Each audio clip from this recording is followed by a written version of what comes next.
This is what game movement looks like on Razer's new keyboard. It achieves perfect strafing inputs. No movement overlap, no delay between direction changes. This movement accuracy is 100% impossible on a normal keyboard, and in the past, this way of input handling has been determined as cheating. Razer though are calling it SnapTap. It's a free update that's available on their Huntsman V3 analog keyboards, and after testing this thing out, it is 100% something that we need to talk about. Normal gaming keyboards look like this. You've got a 2mm actuation point. Beyond that, the key is active, and above that point, the key is reset. That's pretty much it. The main issue here is that there's a lot of delay between what you intend to happen when you press or release a switch and the point when that actually happens. But then, Wooding mostly fixed this. They came out with their adjustable actuation points, making the press delay basically as minimal as you'd want, along with a feature called Rapid Trigger, allowing the switch to instantly reset the moment it starts lifting up. This feels leaps and bounds more intuitive to play on, and since the majority of keyboard input lag is actually the physical travel of the switch, it offers literally multiple frames of lower latency pressing and releasing switches. But there's actually one more thing. On the Wooding, it is still technically possible to overlap your movement keys. If you start pressing one direction before releasing the other, you're technically actuating both keys at the same time, and in most games, this will give you no input. The chance of this happening is way lower than a regular mechanical keyboard, but it is still there, and that is where this new feature from Razer comes in, called SnapTap. It only activates your last pressed input, now making it impossible to overlap your movement keys. If you hold down one key and then press the opposite direction without releasing the other, you'll just start moving in that new direction. There is no movement overlap at all, and there's also no delay between the left and right movement. You can be moving in one direction on one frame and then instantly get an input in the opposite direction, literally the next frame. No other keyboard can do this. Now in Counter-Strike, the most important movement technique to learn is called counter-strafing. It's when you release one movement key and then tap the opposite one to stop moving as soon as you possibly can. In this game, you only have full accuracy at 0 movement velocity or very close to it, so the sooner you can stop moving, the sooner you can fire an accurate shot. And this technique takes a lot of practice. It looks easy if you've never tried it before, but consider the precise timing that you need to release and press that new switch every single time in the heat of a game, with no movement overlap and no delay between those inputs. It is legitimately something that you could still be improving after thousands of hours of playing this game.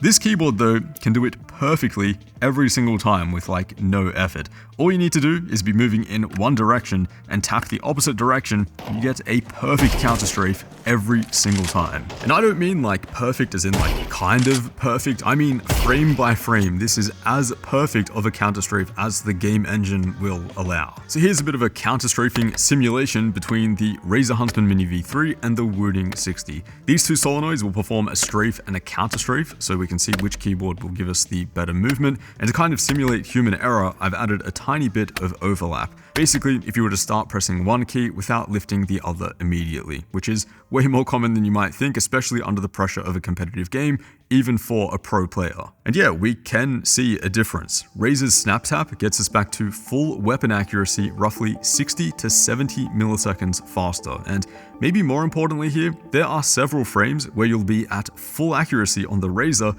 but almost full spread on the Wooding. And then in Overwatch, where you don't have counter strafing, but you do have instant changes in direction, it's a very similar result. Not something that's easily noticeable in real time, but keep in mind this is the exact same input happening on both keyboards, but with a different result. I've also only simulated a tiny bit of overlap of just 50 milliseconds.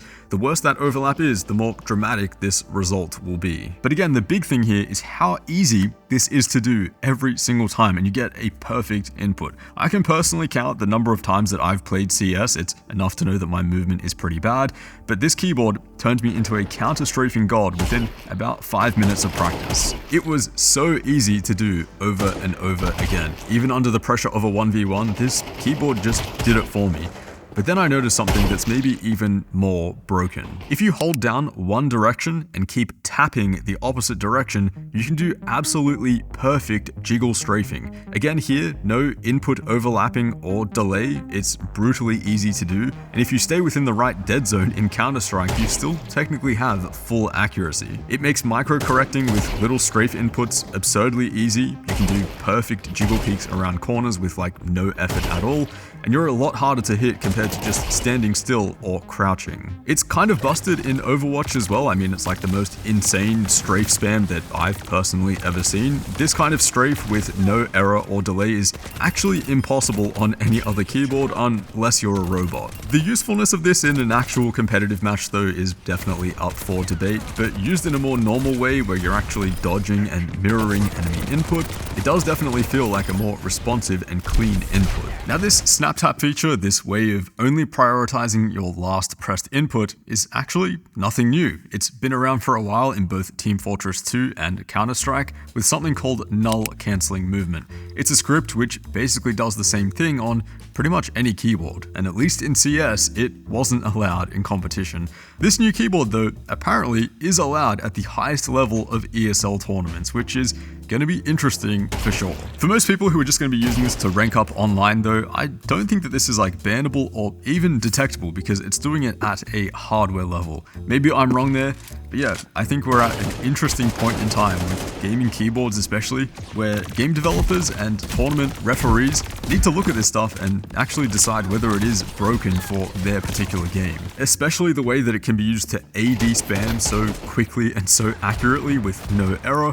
Yeah, I don't know, that's just not normal. For those that play Valorant though, there's actually nothing to worry about here because Razer's snap tap is actually not that useful. Counter-strafing in Valorant is nowhere near as strong as in CS. You do get slightly shorter animations, but yeah, rapid trigger has a much greater effect here. At the very least, it is a nice feature that means that you will never be overlapping inputs, but that's pretty much it. Now, Wooting does have a kind of similar feature to this called Rappy Snappy. It's similar in the way that it won't let you overlap inputs, but instead it prioritizes the furthest pressed input, not the last pressed input like Razer. Wooting's version is pretty harmless, at least for FPS games. It's not too beneficial since most people are going to be pressing their movement keys to full depth. Otherwise, this thing is seriously OP, especially for CS. I can see why a few pro players don't want this thing to be included in competition. Game movement, after all, is a skill. Just like your aim, it takes thousands of hours to get it to a really competitive level. With this keyboard though, you're kind of cheat coding your way to a perfect input. I mean, the fact that I can pick up this keyboard and have like actually better strafing inputs than some pro players out there, that does make this feel kind of broken.